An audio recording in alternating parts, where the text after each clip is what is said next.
All right, guys, gym bulking. If you give me 2 minutes, I'm going to explain to you the three things that you need to nail if you want to get bigger, stronger in the gym, if you want to look the part, you want to get toned, all that kind of stuff, right? I've been coaching people for 10 years, men, women, athletes, pros, juniors, all ages, all levels. So this is something we cover all the time.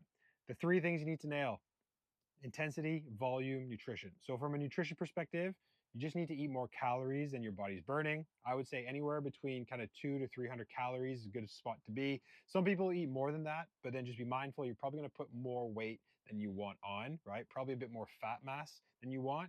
And that just means your cut gets a little bit longer down the road when you want to get leaner and like get your six pack showing all the muscle definition that you worked hard to build. So keep that in mind.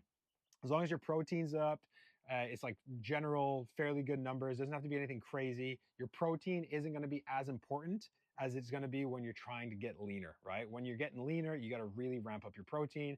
But generally speaking, when you're trying to bulk, just eat protein, eat carbs, eat veg, eat general good food. And as long as your calories are in a surplus, you're going to be fine, all right?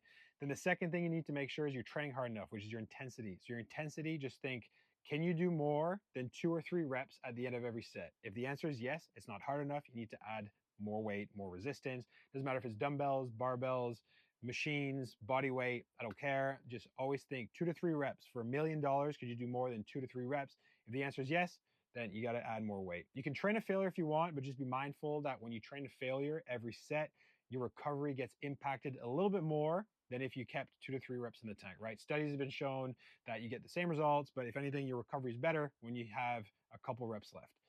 Then the third thing is going to be your volume.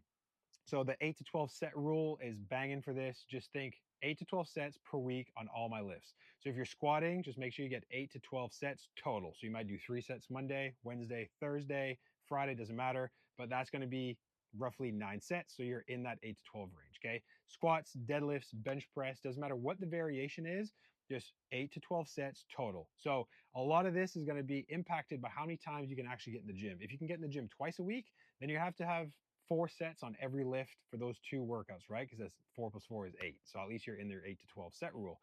Warm-up sets aren't included in that, right? So it might take you a couple sets to warm up, and then you finally get to your working weight. Perfect. Make sure you hit 4 solid sets of that working weight. If you're training 3 times a week, then obviously you have a bit more room to kind of divide your volume. If you're training 4 times a week, 5 times a week, things are going to be able to obviously, again, like you're going to be able to divide your volume based on how much frequency you're having in your week. Now, athletes, I would still use this rule if you're trying to do jumps and sprints and all that stuff. It's just an easy thing to use. But generally speaking, if you're trying to get bigger and stronger, you got to take long rest times. You got to lift as heavy as you can for every set.